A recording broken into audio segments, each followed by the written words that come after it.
안녕하세요. 서울에 살고 있는 30대 초반 여자입니다. 지금 나름대로 탄탄한 기업에서 5년째 직장 생활을 하고 있는데요. 얼마 전에 동료가 알려줘서 이곳에 사연을 들었는데 너무 재미있더라고요. 제 상황과 비슷한 사연도 많아서 좋았고요. 그때부터 시간 날 때마다 챙겨 듣고 있답니다. 사실 얼마 전에 결혼식까지 올렸지만 지금은 다시 싱글의 삶을 살고 있거든요. 아무 근심 없을 것 같다는 소리 많이 듣는데 남자 때문에 험한 꼴 제대로 봤네요. 어떤 사연일지 궁금하지 않으신가요?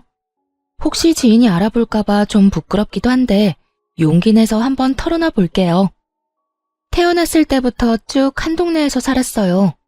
부모님께서 어릴 때도 그 동네에서 사셨고 그때부터 지금까지 이사 가지 않고 계속 살고 있죠. 그래서 외가 쪽과 친가 쪽에서 물려주신 아파트 세 채가 이 동네에 있답니다. 할아버지께서 지내셨을 때만 해도 그렇게 비싸지 않았는데 이젠 대한민국에서 제일 땅값 비싼 지역이 되었네요. 부모님께서는 항상 운이 좋았다고 감사하면서 살아야 된다고 말씀하시곤 했답니다. 그래서인지 어릴 때부터 별로 부족함을 느끼지 못했어요. 매사 그냥 편안하고 여유롭게 살려고 하는 편이고요. 부모님께서 공부를 잘하라거나 좋은 직업 가지라고 압박하시지 않아서 가능했죠. 어느 날 친구가 남자를 소개시켜준다고 하더라고요. 그냥 한번 만나봤는데 그 사람이 바로 전 남편이었어요. 고객님이 갑자기 소개팅을 시켜주신다고 해서 반신반의했거든요. 그런데 지금 보니 나오길 잘한 것 같아요. 정말 반갑습니다, 세아 씨. 아, 네. 저도 잘 나온 것 같은데요. 세무사 하신다고 들었어요. 제 친구가 좀 까다롭게 굴죠? 성격이 깐깐해요. 아닙니다. 엄청 잘 대해주세요.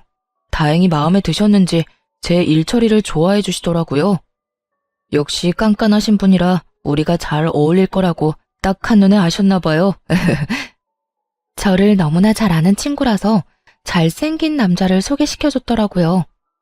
그만큼 남편은 훈남 이상으로 준수했고 성격도 다정했답니다. 그래서 그런지 첫 만남부터 눈에 불꽃이 튀었어요. 그렇게 1년 정도 서로한테 푹 빠져서 연애를 했습니다. 우리가 만난 지도 좀 됐는데 자기는 결혼 생각 없어? 나는 이제 30이 넘으니까 좀 생각이 많아지네. 나도 우리 자기랑 결혼하고 싶지. 근데 그 전에 말해야 할 게 있어. 무슨 말인데 그렇게 뜸을 들여?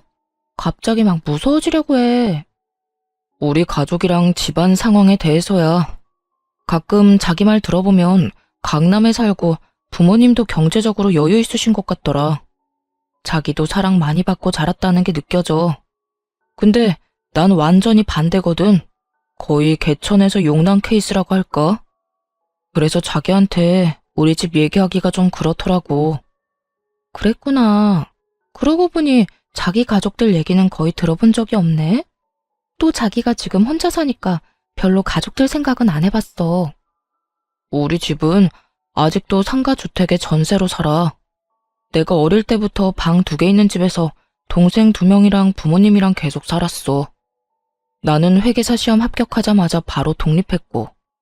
안 그러면 진짜 미칠 것 같았거든. 정말 많이 힘들었겠다. 나한테 이렇게 솔직하게 말해줘서 고마워. 난 자기 자체를 사랑하고 좋은 사람인 거 아니까 결혼하고 싶은 거야. 자기 가족들이면 다 좋은 분들일 것 같아. 지금 생각하니 저딴 소리를 왜 했나 기야말 일이네요. 그래도 그때는 남자에 미쳐서 온 세상이 꽃밭이었거든요. 둘이서 어떤 어려움이 닥쳐도 이겨나갈 수 있고 남편의 가족들하고도 잘 지낼 수 있을 거라고 생각했어요. 그때까지 살면서 별로 험한 일 안 겪었고 온실 속의 화초처럼 자라서 그랬나 봐요. 사실 남편의 직업이 괜찮으니까 같이 벌면 여유롭게 살 수 있을 거라고 생각했어요. 하지만 결혼이 파탄난 후에야 뼈저리게 느끼게 되었죠. 역시나 남의 집 가장은 함부로 빼오는 게 아니라는 것을요. 처음으로 시댁에 인사를 드리러 간 날이었어요. 상가주택이라더니 허름한 대로변에 있는 건물 2층으로 올라가더라고요. 딱 들어갔는데 퀴퀴한 곰팡이 냄새가 코를 찔렀습니다. 벽지 색깔도 누렇고 전등은 또 엄청 어둡더라고요. 솔직히 말해서 그런 집은 처음 봤어요. 놀란 얼굴을 봤는지 남편이 멋쩍게 씩 웃어주더군요. 다행히 식사하라고는 안 해서 간단하게 다과만 먹었는데요. 시부모님과 시동생들은 다들 순박하고 성격도 좋아 보이더라고요. 우리 잘난 아들이 선택한 며느리라면 당연히 좋은 사람일 거라고 생각했다. 역시나 아주 참하고 예쁘구나. 잘 왔다. 보다시피 우리 집이 그렇게 사정이 좋지는 않아. 찬욱이가 아직까지 우리한테 용돈 주고 있고, 그래서 결혼 준비할 때 목돈을 줄 수도 없을 것 같구나. 우리는 아무것도 바라지 않으니 걱정 말고 너희 원하는 대로 준비하거라. 우리도 무슨 옷 사달라느니 그런 말 안 할 테니 걱정하지 말아요, 새언니. 오빠한테 들었는데 새언니는 엄청 귀하게 자란 것 같더라. 강남에 산다면서요? 아, 엄청 잘 살거나 부자인 건 아니에요. 운 좋게도 아버지께서 집을 저렴할 때 잘 사신 것 뿐이죠. 그래, 결혼 준비하려면 할 게 엄청 많다며? 돈으로 도움은 못 줘도 어려운 거 있으면 언제든지 연락하렴. 내가 여러 방면으로 알아봐 줄 테니. 그렇게 본격적으로 결혼 준비를 하기 시작했어요. 예약할 것도 많고 알아볼 것도 많아서 머리가 터질 것 같더라고요. 그 와중에 갑자기 시모에게서 전화가 왔어요. 지금 회사 앞이라면서 근처 커피숍에서 만나자고 하더군요. 좀 불편한 마음으로 얼른 커피숍으로 갔죠. 왜 여기까지 왔을까? 궁금하기도 했지만 아직 결혼하기 전이라 좀 어려웠거든요. 커피숍에서 단둘이 마주했는데 시모의 표정 차갑더라고요. 남편의 집에서 만났을 때와는 사뭇 다른 모습이었어요. 내가 근처 왔다가 한번 들러봤다. 그때 중요한 걸 안 물어본 것 같아서 말이야. 너희 신혼집은 어디로 구할 거니? 전세로 할 거야, 매매로 할 거야? 아, 오빠가 5천 정도밖에 모은 돈이 없다고 하더라고요. 사실 저도 그렇게 많이 모으지는 못해서요. 우선 신혼부부 특공으로 최대한 대출받아서 매매하려고 하고 있어요. 그래? 이왕이면 찬욱이 회사랑 가깝고 평수가 큰 신축 아파트 어떻겠니? 그래야 가격도 많이 오르고 여러모로 좋잖아. 네? 저희는 그냥 20평대로 생각하고 있어요. 일단 위치가 중요하니까 서로의 회사 중간에 있는 곳을 찾고 있거든요. 꼭 신축이 아니어도 되고요. 신혼 특공으로 한 번밖에 없는 기회인데 그렇게 날리면 되겠니? 내가 괜찮은 신축 아파트 2개 알아봤어. 여기랑 여기거든? 친구들한테 알아보니 나중에 값도 많이 오를 것 같더라. 여기 한번 잘 생각해봐. 2개의 아파트 모두 시댁이랑 엄청 가까운 데다가 30평대 후반이더라고요. 아직 둘뿐인데 그렇게 큰 아파트에 살 이유가 없었죠. 또 제 회사랑은 완전히 반대편에 있는데 거기에 살고 싶겠어요? 무엇보다 시댁이랑 가깝다는 점 때문에 제일 거부감이 생기더라고요. 그래서 그냥 일단 둘러댔죠. 우선은 오빠랑 말을 해볼게요. 근데 너무 넓은 곳은 관리하기 힘들 것 같아서요. 저도 봐둔 아파트가 있어서 그거랑 한번 비교해 볼게요. 너도 실물을 직접 보면 좋다고 할 거야. 아니면 이번 주말에 찬욱이랑 같이 와서 한번 둘러볼래?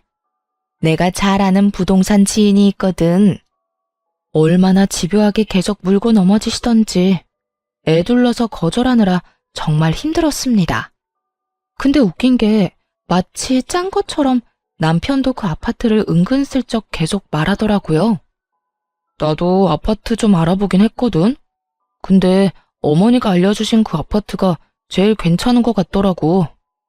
어차피 대출받을 건데 좀 넓은 게 낫지 않아? 나중에 아이 태어나면 어차피 큰 평수 필요하잖아. 그럼 대출 금액이 너무 많아지잖아. 그리고 아이들이랑 산다고 해도 방 2개면 충분할 텐데. 무슨 신혼부부가 방 4개짜리 아파트에서 시작해. 이왕이면 넉넉한 게 좋잖아. 우선 한번 가보자. 요즘은 신축이 참 잘 빠졌다고 하더라고. 이번 주말에 같이 둘러보자, 응? 결국 남편한테 끌려서 그 아파트를 보러 갔는데요. 새 아파트인데다가 넓어서 그런지 확실히 좋아 보이긴 했어요. 생각보다 괜찮다는 분위기를 읽었는지 남편이 신나서 더욱 푸시를 하더군요. 우리가 살기에 여기가 딱이라면서요. 근데 너무 넓고 우리한텐 과한 것 같아. 여긴 사실 5, 60대 정도 부부가 자식들이랑 사는 아파트 아니야? 일단 더 생각해보자. 단호하게 말하니까 남편도 그 후로는 더 뭐라 안 하더라고요. 하지만 토라진 게 딱 보였습니다. 그래도 신중해야 할 문제이기에 애써 모른 척을 했죠. 더 이상 별말이 없길래 그대로 포기한 줄 알았는데요. 그 다음 주에 부모님과 함께 식사하는 자리에서 대뜸 그 말을 친정아버지한테 하는 게 아니겠어요? 신혼집에 대해서 물어보시지도 않았는데 대뜸 말하니 어이가 없었어요. 마치 벼르고 온 사람처럼 말이죠. 역시나 그 말이 걸리셨는지 아버지가 말씀하셨습니다. 거기가 그렇게 괜찮으면 아빠가 돈 줄 테니까 매매해도 돼. 난 네가 이 동네에서 살았으면 했는데 최서방은 그쪽이 마음에 드나 보다. 같이 둘러봤는데 좋았다니 사실 나쁠 것도 없지. 싫어요. 거긴 너무 넓고 시댁이랑도 가까워요. 더군다나 우리가 집 사는데 왜 아빠가 돈을 줘요? 진짜 괜찮아요. 하나뿐인 외동딸이 결혼하는데 아빠가 그 정도도 못 해주겠어? 사실 네가 우리 집 근처에서 살고 싶다고 하면 아파트 하나 그냥 주려고 했었어. 근데 다른 동네가 좋다니 아쉽지만 아빠가 그 정도 선물은 할 수 있지. 최서방한테는 내가 아는 은행에서 저렴하게 대출해줬다고 하고 매매해. 괜한 부담은 갖지 말고.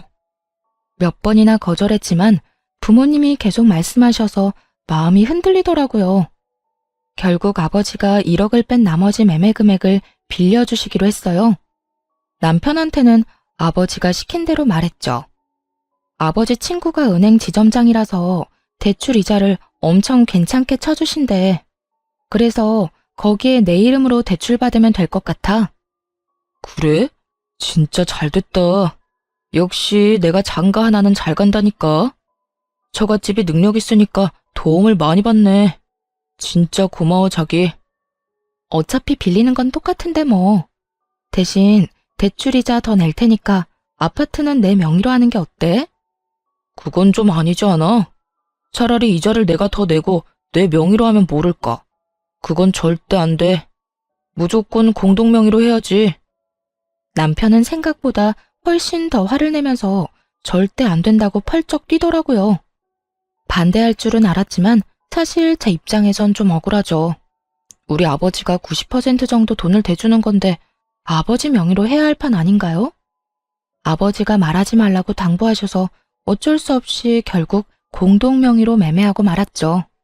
넓은 집을 꾸미려니까 가전이며 가구에 쏟아야 하는 돈도 장난이 아니더라고요. 부모님이 도와주시겠다고 했지만 이번에는 확실히 거절하고 카드를 긁었습니다. 그 와중에 시댁은 진짜 100만 원도 안 보태주시더군요. 뭐 사실 그런 집에 사시는 걸 봤으니 서운한 마음도 안 들었어요. 어차피 다 알고 시작한 거니까 괜히 기대하지 말자고 생각했죠. 그냥 착한 시댁 식구들과 좋은 가족이 되었으면 좋겠다는 바람뿐이었어요. 그래도 신혼집이 시댁이랑 걸어서 20분 거리라 너무 가까워 걱정이 되긴 했어요. 혹시 아무 때나 찾아오면 어쩌나 하고요. 왜 불안한 예감은 틀리지 않는지 그 걱정은 빠르게 현실이 되었답니다. 신혼여행에서 돌아온 날부터 매일 시모가 전화해서 언제 집들이 할 거냐고 묻더군요. 아직 집 정리도 안 끝났고 여행에서 막 돌아와 정신이 하나도 없는 상태인데 얼마나 재촉을 하던지 결국 그 다음 주말에 바로 집들이를 하게 됐죠. 여기가 우리 아들 집이란 말이야? 세상에 드라마에나 나올 법한 집이네. 진짜 너무 좋다. 역시 새 집이 다르다니까. 내 말 듣기를 잘했지? 오빠, 집 진짜 좋다. 와, 스타일러도 있네. 새언니네가 역시 좀 사나 보다. TV도 완전 비싼 거네. 우리 집 콧구멍만한 TV만 보다가 이거 보니까 완전 극장이다, 극장. 시댁 식구들은 집들이 내내 아주 떠들썩했어요. 근데 진짜 웃긴 게 뭔지 아시나요? 집들이 온다면서 주스 한 병도 안 사왔더라고요. 저는 시댁 식구들 온다고 진짜 준비 많이 했거든요. 음식 재료들 사서 하루 종일 요리하고 배달 음식도 시켰죠. 근데 정성스럽게 준비한 건 쳐다도 안 보고 30분 넘게 이 방 저 방만 다니면서 집 구경하는데 여념이 없더라고요. 뒤늦게 저녁을 먹는데 다들 얼마나 개걸스럽게 먹던지 며칠 굶고 온 줄 알았네요. 집이 좋으니까 음식도 다 맛있다 얘. 이거 네가 한 거 아니지? 다 사온 거지? 넌 좋겠다. 잘난 남편 만나서 이렇게 대골 같은 집에서 결혼 생활 시작하고 말이야. 진짜 복 받은 줄 알아. 그러게 말이야. 우리 오빠 완전 인생 역전했네. 나도 여기 살고 싶어. 오빠, 우리 집 가기 싫어. 가면 너무 우울하단 말이야. 여기 있다가 가면 더 우울할 것 같아. 그건 안주인인 세연이한테 물어봐야지. 여기 남는 방도 많은데 한번 말이나 해봐. 그나저나 여기 공동명의로 한 거 맞지? 찬욱이 너 등기부등본 좀 떼서 가져와라. 진짜 맞는 거지? 그런 건 확실하게 해야 된다. 어째 점점 기분이 나빠지더라고요. 마치 자기들이 이 집을 산 것처럼 말하는데 어이가 없었죠. 솔직히 우리 아버지 돈으로 산 건데 말이에요. 남는 방은 없을 것 같은데 어쩌죠? 하나는 미리 아이 방으로 만들 거고 하나는 제 작업실로 만들려고요. 제가 좀 일할 게 있어서요. 그리고 신혼집인데 여기서 살고 싶다고 말하는 건 좀 아닌 것 같아요. 어머, 언니. 장난 좀 친 거 가지고 왜 그렇게 정색해요? 집이 너무 좋아서 부러워서 그랬죠. 언니 착한 줄 알았더니 지금 보니까 성질 있다. 그래 자기야. 식구들이 우리 좋아 보인다고 장난치는 건데 왜 갑자기 정색을 해? 없는 소리 한 것도 아니고. 자, 아버지 술 좀 더 드릴까요? 순식간에 편먹고 이상한 사람 취급하는데 진짜 황당했습니다. 하지만 분위기에 휩쓸려서 가만히 있을 수밖에 없었어요. 집들이는 저녁 6시부터 무려 밤 12시까지 이어졌어요. 몇 시간 동안이나 자기네끼리 웃고 떠드는데 옆에만 있어도 너무 피곤하더라고요. 너무 쉬고 싶어서 빨리 갔으면 싶은데 아니 새벽 1시가 돼도 안 가는 거예요. 시간이 너무 늦었는데 집에 안 가보셔도 돼요? 아침부터 짐 정리하고 음식하느라 너무 피곤해서요. 피곤하면 안에 들어가서 자면 되지. 우리 그렇게 꽉 막힌 시부모 아니야. 얘기 좀 더 하고 들어가 잘 테니까 넌 먼저 자렴. 네? 여기서 주무신다고요? 이불도 없고 베개도 없어서 불편하실 텐데요. 그리고 제가 너무 불편해서 안 돼요. 그냥 지금 가시는 건 어떠세요? 아, 자기야. 이 새벽에 위험한데 어떻게 집에 가시라고 그래. 어차피 내일 일도 안 하는데 어때? 주무시고 가세요. 너네도 자고 가. 편하게 해, 편하게. 이제 우리 가족이잖아. 남편도 거나하게 취했는지 저 소리만 반복하다가 거실에 푹 쓰러져서 자더군요. 그러자마자 마치 짝이라도 한 듯이 시모랑 시누이가 방으로 쏙 들어가는 거 있죠? 시부랑 시동생도 다른 방으로 쏙 들어가 버렸고요. 아까까지만 해도 취해서 미적미적 대더니만 방으로 갈 때는 얼마나 민첩하던지요. 아주 첩보작전이라도 짜고 왔는 줄 알았네요. 뭐 사실 자기들끼리 다 계획 짜고 온 거였겠죠. 너무 기가 막히고 이게 도대체 뭔 일인가 싶어 잠을 설쳤답니다. 그리고 다음날 아침 거실이 왁자지껄 시끄러워서 나가봤어요. 시댁 식구들이 아주 자기 집처럼 텔레비전을 크게 틀어놓고 깔깔대고 있더라고요. 저를 발견한 시모가 앙칼지게 말했죠. 해가 중천에 떴는데 지금 일어났니? 아무리 그래도 시부모가 집에 있는데 일찍 일어나서 아침밥 차릴 생각은 해야지. 어제 술 먹어서 다들 속쓰린데 얼른 해장국 좀 끓여봐라. 아직 시부모가 어려울 때였으니 어쩌겠어요. 결국 아무 말도 못하고 바보처럼 허겁지겁 북엇국 끓이고 밥하고 그랬네요. 다들 또 얼마나 짭짭대면서 먹는지 밥맛이 떨어져서 그냥 옆에서 멍하게 있었어요. 몇 번 같이 밥 먹어보고서야 알게 된 사실이 있는데요. 가정교육을 잘 못 받아서 그렇게 다들 후루룩 짭짭 개걸스럽게 먹는 거였더라고요. 근데 넌 요리를 많이 안 해봤니? 국이 좀 밍밍하네. 육수를 제대로 내야지. 앞으로 내가 요리 좀 가르쳐줘야겠네. 우리 엄마 요리 진짜 잘하거든요. 앞으로 새언니가 많이 배워야겠다. 국이 그냥 맹물 같네. 우리 오빠 입맛 까다로운 편인데 어떡해? 제가 집에서 밥만 하는 사람도 아니고 저도 일하는데요 뭐. 밥은 각자 알아서 해먹어야죠. 요즘 시대에 어떤 집에서 와이프만 밥하나요? 저 집에서 요리 한 번도 안 하고 귀하게 커서 할 줄 아는 거 별로 없어요. 요즘엔 밀키트도 잘 나오고 사 먹는 게 더 낫죠. 아가씨는 저보다 어린데 그런 것도 잘 몰라요? 아무리 그래도 남편한테 밥은 해줘야 하는 거 아니에요? 난 남편이 이렇게 좋은 집에 살게 해주면 매일 십첩반상 차려주겠네. 노골적으로 불편하다는 표정을 지으니 그제야 겨우 시댁 식구들이 돌아갔어요. 그들이 나가자마자 남편한테 화를 냈죠. 아니, 신혼집에 토요일 저녁에 와서 일요일 밤에 가는 게 정상이야? 나 너무 피곤해. 주말에 하나도 못 쉬고 당신 가족들 수발이나 들고. 이게 뭐야? 이제 우리 한 가족이야. 아니, 가족이 우리 집에 와 있는 게 도대체 뭐가 이상하다는 건지. 난 당신이 더 이해가 안 돼.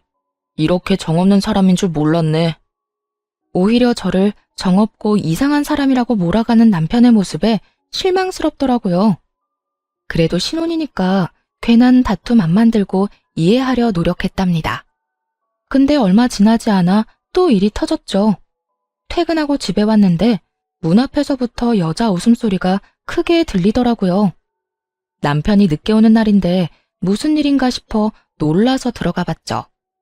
그랬더니 세상에 신우이가 혼자 거실에 앉아서 TV를 보며 깔깔대고 있더군요. 아니 아가씨, 지금 남의 집에서 뭐해요? 오빠는요? 오빠도 없는데 지금 혼자 있는 거예요? 아, 오빠는 늦게 온다고 도어락 번호 알려줬어요. 언니, 밥 없어요? 나 배고픈데. 아가씨, 허락도 없이 이렇게 남의 집에 혼자 와 있는 거 무례한 거예요. 더군다나 지금 내 옷 입고 있는 거예요? 아, 너무 땀을 흘려서 샤워 좀 했어요. 오빠 티셔츠 좀 입을 수 있지. 언니 너무 야박하게 구는 거 아니에요? 이제 우리 한 가족이잖아요. 제가 언니 동생이 이랬어도 그럴 거예요? 그때 때마침 남편이 들어오더군요. 너무 화가 나서 바로 남편을 노려봤죠. 근데 더 황당하게 신우이가 남편을 보자 갑자기 어린애처럼 엉엉 울어대는 거예요. 오빠, 새언니 너무 무서워. 오빠가 와 있어도 된다며. 자기 집이라고 이렇게 신우이를 무시해도 돼? 언니가 나 가래. 아니 자기야, 왜 애를 울리고 그래. 내가 와 있으라고 그랬어. 솔직히 자기 친동생이었어도 이렇게 홀대했겠어? 둘이 짰어? 내 동생이었으면 여기 이렇게 와 있지도 못해. 아, 나 피곤해서 더 이상 말싸움할 힘도 없으니까 아가씨, 오늘은 그만 가줘요. 아, 진짜 당신이 그러면 내 입장이 뭐가 돼? 애 좀 편하게 있으라고 해. 여기 우리 공동명의잖아. 그럼 반은 내 거 아니야? 그럼 얘 여기 있어도 되잖아. 남편이 말도 안 되는 논리를 펼치는데 기가 차더군요. 그냥 대출금 얘기 다 말해버리고 둘 다 쫓아내고 싶은 마음이 굴뚝 같았어요. 너무 화가 나서 눈물까지 핑 도는데 심지어 시모한테서 전화까지 오더라고요. 받지 않으니 남편놈이 제 귀에 핸드폰을 갖다 댔어요. 그러자 시모가 아주 호들갑을 떨면서 말하더군요. 이거 미안해서 어쩌니? 지금 애들 방 천장에 물이 새서 내가 급한 대로 거기로 보냈어. 거기밖에 갈 데가 없잖아. 가족이 바로 근처 큰 집에 사는데 다른 곳으로 갈 필요가 있니? 미안하지만 한 며칠만 좀 데리고 있어줘. 말도 없이 이렇게 쳐들어오는 건 아닌 것 같네요. 이미 밤이 늦었으니까 아가씨는 오늘 재우고 내일 내보낼게요. 넌 맏며느리가 돼서 어쩜 그렇게 야박한 소리를 하니? 아니, 그리고 막말로 그게 다 네 집이니? 우리 아들 집에 간다는데 네가 왜 오라 말아야? 그때 남편이 전화를 확 뺐더니 이딴 말을 하더군요. 걱정 마시고 찬성이도 오라고 하세요. 집에 물난리가 났다는데 당연히 여기로 와야죠. 그렇게 하시고 끊어요. 당신, 지금 나한텐 한마디 상의도 없이 이게 무슨 독단적인 행동이야? 내가 안 된다고 말씀드렸잖아. 지금 내 말 무시하는 거야? 너야말로 우리 가족 무시해? 집 가난하고 집에 물 새고 그런다고 지금 무시하는 거냐고. 집에 물이 새는 게 무슨 죄야? 남편이 처음으로 그렇게 버럭버럭 큰 소리로 화내는데 정말 너무 놀랐어요. 입에서 말도 안 나오더라고요. 그때 아주 기다렸다는 듯이 시동생도 짐가방까지 싸들고 집으로 들어왔답니다. 아가씨나 도련님이나 하루 이틀 정도는 친구 집에서 자면 될 거 아냐. 꼭 여기에서 지내야 할 이유라도 있어? 그럼 오빠가 바로 근처에 사는데 굳이 남의 집 갈 이유는 있어? 너도 고집 좀 그만 피워. 밤이 늦었으니까 일단 애들 먼저 재우고, 야, 너는 저 방 쓰고 넌 저 방 쓰면 돼.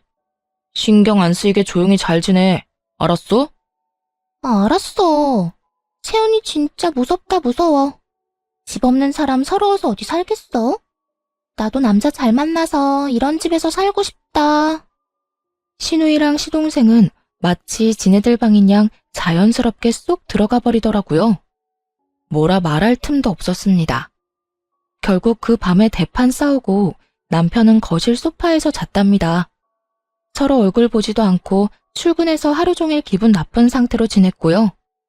그런데 퇴근하고 집에 와봤더니 무슨 상황이 벌어진 줄 아세요? 직접 두 눈으로 보고도 못 믿겠더라고요. 집안이 아주 난장판의 개판이었죠. 신우이랑 시동생 남편이 식탁에 둘러앉아서 잔뜩 어지럽히고 있었어요. 거실 바닥에도 과자 부스러기에 머리카락에, 아니, 하루 만에 집안꼴이 이렇게 될 수가 있나요? 이런 심정도 모르고 신우이는 비아냥거리는 소리나 계속 해댔습니다. 언니, 배고픈데 뭐 먹을 거 없어요? 아니, 언니는 집에서 요리를 아예 안 해요? 뭐 먹을 게 하나도 없네. 우리 오빠 불쌍해. 완전 빈손으로 오셨네. 저녁에 장봐 와서 뭐 좀 해줄 줄 알았는데. 형수님이 저녁 해줄 거라고 형이 그랬잖아. 아님 뭐라도 시켜줘, 형. 여보, 애들 배고픈데 뭐라도 좀 간단하게 해줘. 내 체면이 있지. 순순히 해준다고 하니 아주 셋이 신나서 거실에서 TV를 보며 깔깔대더군요. 조용히 라면 3개를 끓여서 냄비째 식탁에 올려놨죠. 냄새를 맡고 주방으로 슬슬 기어오더라고요. 난 뭐 맛있는 거 해줄 줄 알았는데 꼴랑 라면? 아, 형수님, 스케일이 너무 작네. 아짜! 이게 뭐야? 언니, 너무 짜요. 뭐야?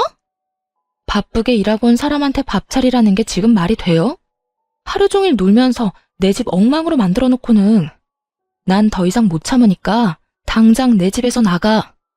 이렇게 미친 사람처럼 소리를 지르니까 신우이와 시동생이 놀랐나 봐요. 슬금슬금 현관문 쪽으로 가더니 둘 다 나가버리더라고요.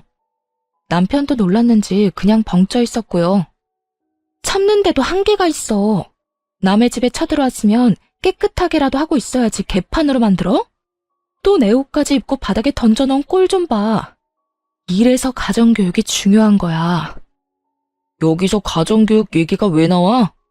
그래, 너는 어릴 때부터 강남에서 잘 살았고 나는 하급이라 이거야?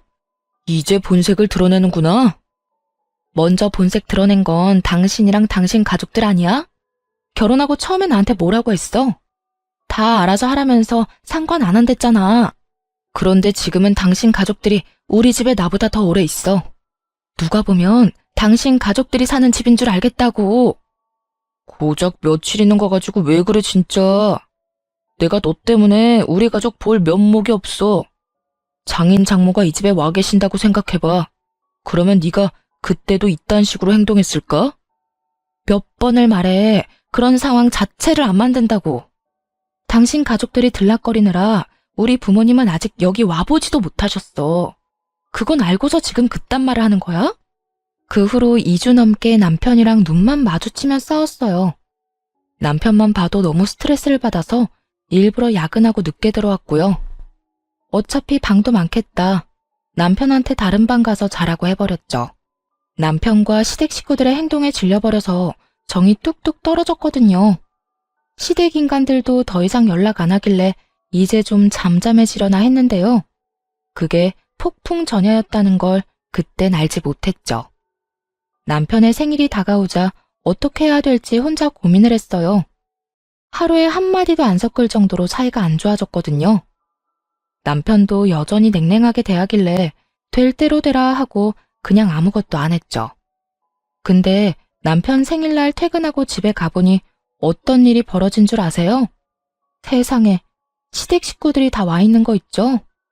아주 잔치라도 하는 것처럼 떠들썩 하더군요.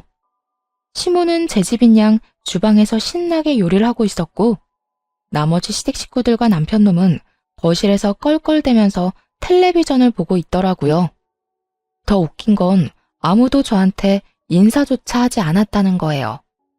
주방에서 요리하는 시모를 보니 제가 산 주방 도구들을 마구잡이로 쓰고 있더군요. 그 모습을 보니까 화가 확 나더라고요. 지금 뭐 하세요? 온다고 말도 없으셨잖아요. 이건 다 뭐예요? 우리 장남 생일인데 마누라인 네가 아무것도 안 하고 있다잖니. 엄마인 나라도 미역국을 끓여줘야지 어떡하니? 내가 못나서 우리 아들이 마누라한테 미움을 받는다는데. 그리고 우리가 간다고 미리 말했으면 네가 올시구나 하고 오라고 했겠어? 또 저만 나쁜 사람 만드시네요. 생일 때문에 온다고 하셨으면 저도 같이 준비하든가 외식을 하든가 했겠죠. 저 사람도 오늘까지 아무 말 안 했어요. 네가 찬바람 쌩쌩 불고 무서워 죽겠다는데 뭔 말을 하겠니? 너는 우리가 그렇게 싫으니? 이제 한 가족 아니니? 너 좋아한다는 갈비찜도 하고 밑반찬도 잔뜩 해다가 냉장고에 넣어놨다. 우리 오늘 같이 먹고 얘기 좀 하면서 풀어보자.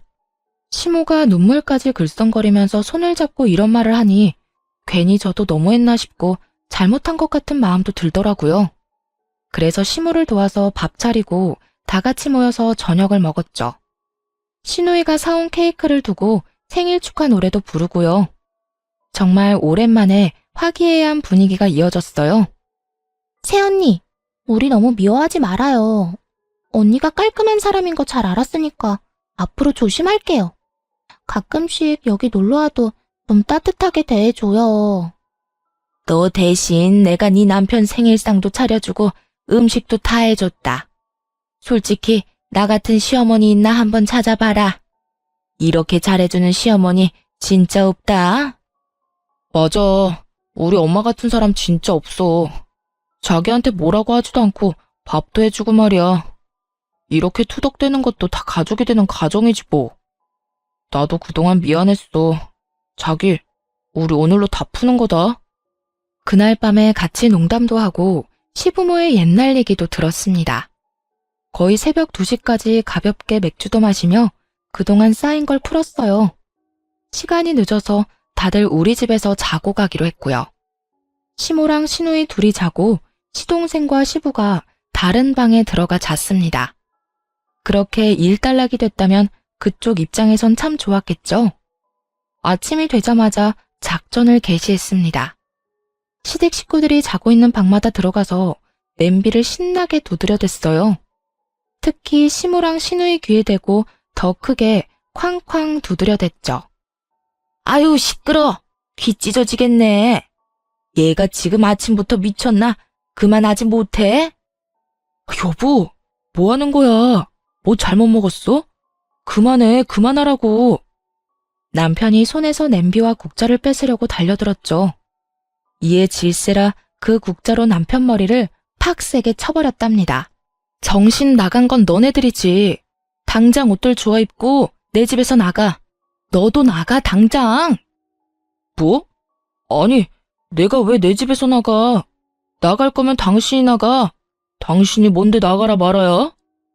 꼴의 남자라고 자존심 상할까봐 걱정해줬더니 다 쓸데없는 짓이었어. 이게 네 돈으로 산 집이야? 네 돈 얼마 들어갔어? 꼴랑 5천만 원 들어갔지? 7억짜리 집에 말이야, 안 그래? 진짜 미친 척하고 남편의 옷들이며 가방들을 복도로 막 집어던졌어요. 신우이와 시모의 옷이랑 가방도 던져버렸죠. 그러자 남편 놈이 저를 현관문으로 확 밀어버리더군요. 그대로 현관에 고꾸라져서 엎어진 꼴이 되었죠. 그걸 본 신우이와 시동생이 킬킬거리며 비웃더군요. 언니, 어제 술 잘 먹고 갑자기 머리 이상해졌나 봐. 진짜 웃긴다. 완전 코미디가 따로 없네. 그 꼴을 보니 더 열받아서 벌떡 일어나 남편의 뺨을 사정없이 갈겨버렸어요.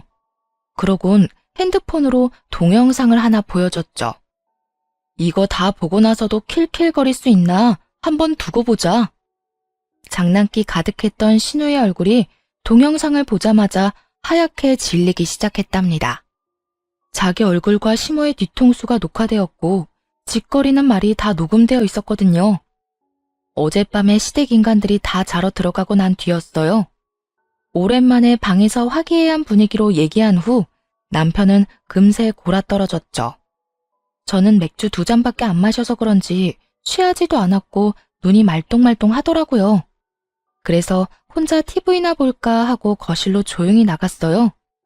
근데 시모랑 신우이가 들어간 방 쪽에서 빛이 새어나오고 말소리도 들리더군요.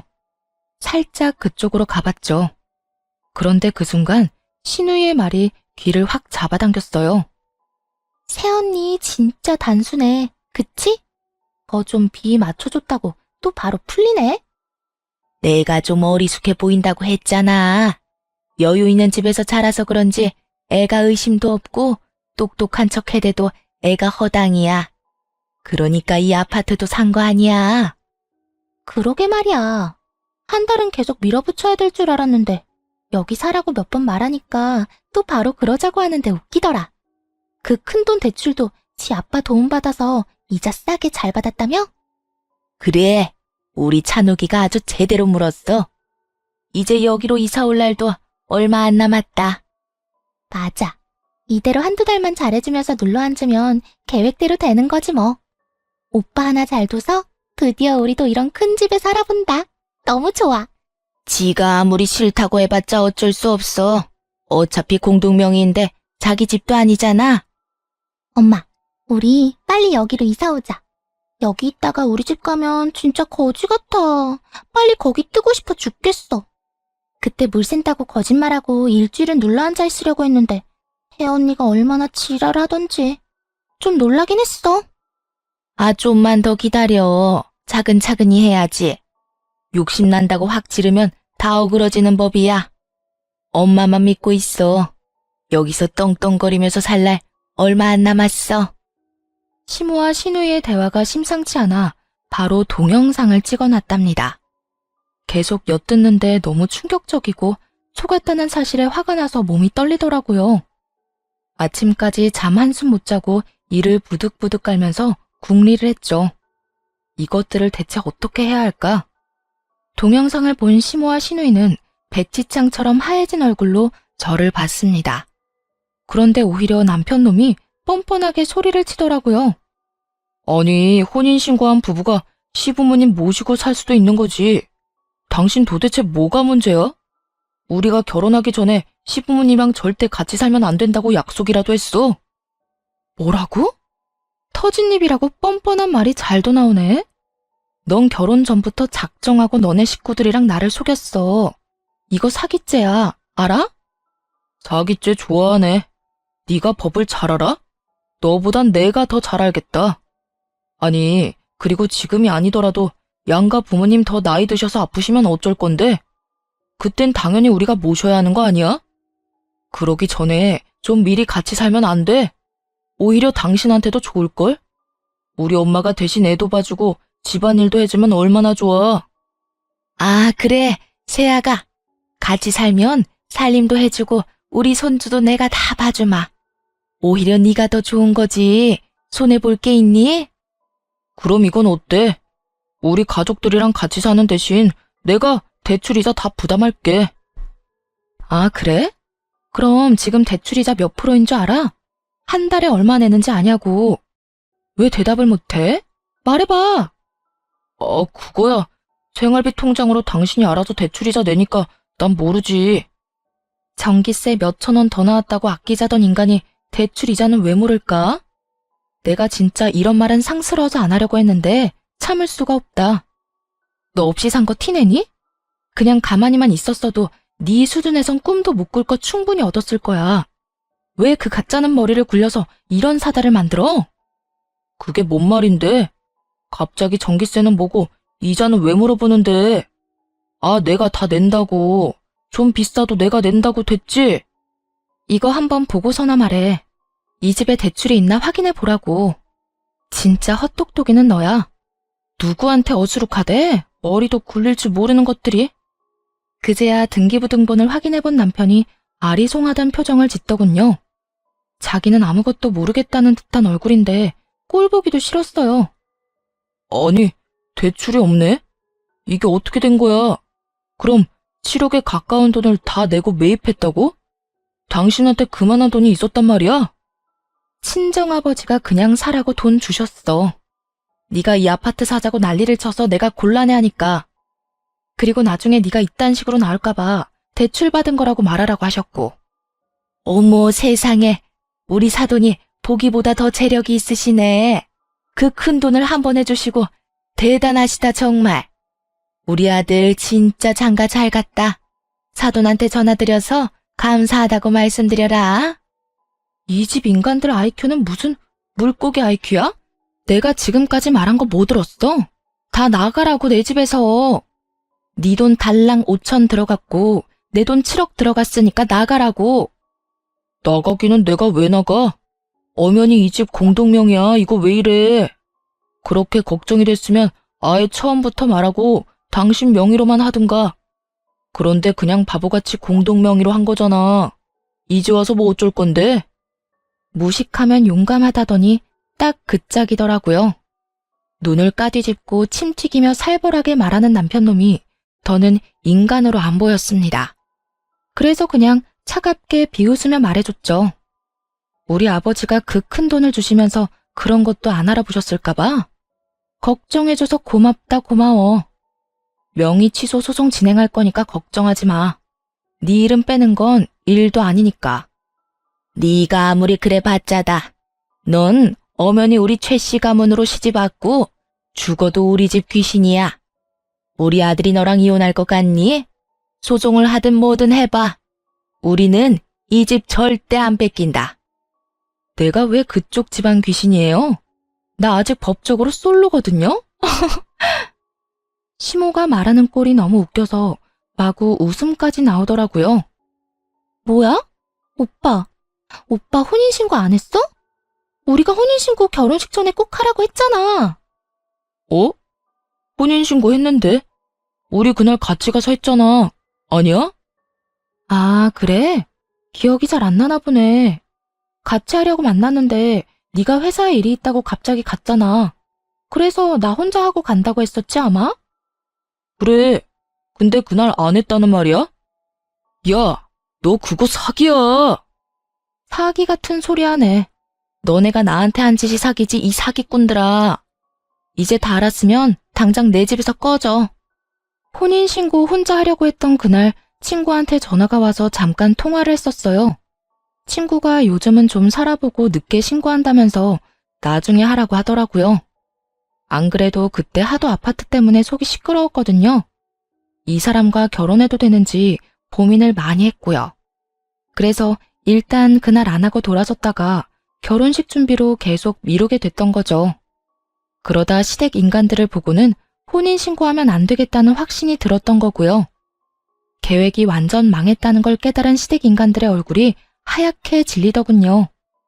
이렇게 했는데도 순순히 나가지 않을 것 같아서 바로 경찰을 불렀어요. 경찰 얘기가 나오자 겁을 집어먹었는지 허둥지둥거리기 시작했고요. 20분쯤 지났을까 경찰이 오니까 그제야 그들은 조용히 아파트를 나갔습니다. 그게 지긋지긋한 그 시댁 식구들의 마지막이었어요. 그렇게 다시 친정집으로 돌아왔습니다. 모든 이야기를 들은 아버지가 바로 명의 취하 소송을 시작하셨죠. 당연히 제가 승소했고 아파트는 제 명의로 변경되었고요. 그 와중에 전 남편 놈이 전화에 대고 메시지까지 보내대서 얼마나 지겨웠는지 몰라요. 눈앞에서 7억짜리 집이 날아갔는데 진짜 죽을 맛이었겠죠. 그러게 왜 부리지 말아야 할 욕심을 부렸을까요? 한 번은 어떤 일이 있었는지 아시나요? 전 남편 놈이 택배 기사라고 속이고 우리 집까지 와서 배를 눌렀더라고요.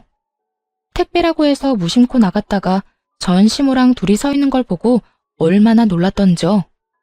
전 시모는 저를 보자마자 울먹이면서 무릎을 꿇고 빌기 시작했답니다. 세아가, 다 내 잘못이고 내 탓이다. 나이가 70이 다 돼가는데 여태껏 구질구질하게만 살아서 눈이 돌았나 보다. 아파트 한번 못 살아본 게 너무 아쉬워서 말이야. 아들만 다시 받아준다면 우리는 네 앞에 절대 나타나지 않고 조용히 살게. 제발 우리 아들 좀 용서해주면 안 되겠니? 자기야, 그동안 우리가 사랑했던 시간들을 생각해봐. 이렇게 끝낼 수 있어? 자기만 허락해주면 이제 가족들은 안 보고 살기로 결정했어. 그러니까 자기가 결정해주면 돼. 부모님 안 보고 살겠다고 결심하는 게 쉬운 건 아니잖아. 지금 아무 사이도 아닌데 뭔 결정을 해? 이제 너랑 길에서 마주치지도 않을 거니까 내 눈앞에서 사라져. 네가 그렇게 사랑하는 네 가족들이랑 행복하게 살라고. 내가 너한테 부모 만나지 말라고 한마디라도 했니? 누구한테 뭔 말도 안 되는 덤터기를 씌워. 당장 꺼져. 막말로 당신 집에는 돈 많잖아. 그냥 그 집에서 같이 오손도손 살면 됐을걸. 이게 뭐야? 내가 당신 입장이었다면 장인 장모 모시고 살았을 거야. 그렇게 네 부모님이 애틋하고 안타까우면 네 돈으로 효도해. 남의 돈 가로채서 대리효도할 생각 말고. 우리 아버지도 돈 힘들게 모아서 보태주신 거야. 그 돈은 뭐 하늘에서 떨어졌어? 너 같은 인간이랑은 다시 말하기도 싫으니까 눈앞에 나타나지 마. 또 오면 바로 스토킹으로 고소할 거야. 알았어? 그렇게 현관문을 쾅 닫아버리고 들어왔죠. 고소한다니까 무서웠는지 전 남편 놈은 지 엄마랑 얼른 달아나듯이 가버리더라고요. 그게 그놈의 마지막이었답니다. 그 이후 그 아파트는 꼴 보기도 싫어서 바로 팔아버렸어요. 운 좋게도 집값이 조금 올랐더라고요. 차액은 아버지께 바로 다 드렸고요. 전 남편 놈이 친정까지 찾아오면 부모님께 죄송하니까 지금은 독립해서 살고 있어요. 일이 이렇게 되니 주변 사람들 보기에도 창피하고 스스로도 자괴감이 들더라고요. 결혼식도 비싼 데서 하고 드레스도 사면서 떠들썩하게 결혼했는데 말이에요. 6개월 정도는 너무 힘들었어요. 그래도 친한 친구들과 부모님이 제 잘못이 아닌데 왜 죄인처럼 사냐면서 당당하고 멋지게 살라고 좋은 말을 많이 해주셨어요. 그 덕분에 상처를 털고 일어나서 열심히 살아가려고 노력하고 있답니다. 새로운 직장으로 이직해서 열심히 일도 배우면서 지내고 있고요. 지금은 이혼 같지도 않은 이혼을 한 지 1년 정도 지났는데요. 남자라면 쳐다보기도 싫어서 그냥 계속 평생 혼자 살고 싶네요. 그때 뭣도 모르고 혼인신고를 바로 했더라면 지금쯤 어떻게 살았을까요? 그 집에서 시댁 인간들 온갖 수발 들고 자존심 다 깎아먹히며 살았겠죠. 여러분도 인생에서 중요한 선택을 할 때는 신중하게 하시길 바래요. 긴 이야기를 들어주셔서 감사하고 모두 건강하시기를 바라겠습니다.